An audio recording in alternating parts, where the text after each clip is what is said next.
ఏంటి ఎందుకు వస్తుంది మోకాలు నొప్పి? మోకాలు నొప్పి వచ్చేది గుజ్జు అరిగిపోవడం ద్వారా 90%. 10% వేరే రీజన్స్ ఉంటాయి. ఆ గుజ్జుని మనం కరెక్ట్ చేస్తే ఆ నొప్పి నుంచి బయటపడతారు. అదే any joints, any joint. So అదే విధంగా అది ఎనీ జాయింట్ అంటే అన్ని జాయింట్స్లోనూ ఉండదు, మ్యాక్సిమం జాయింట్స్లో చేసుకోవచ్చు. షోల్డర్ చేయొచ్చు, రిస్ట్ చేయొచ్చు, ఎల్బో చేయొచ్చు, హిప్ జాయింట్ చేయొచ్చు, యాంకిల్ జాయింట్ చేయొచ్చు.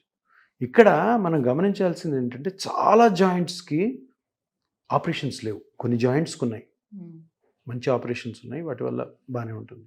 కానీ చాలా జాయింట్స్ అంటే 70 to 80% జాయింట్స్కి సర్జరీస్ లేవు. తప్పకుండా పిఆర్పినే అక్కడ ప్లే చేస్తుంది.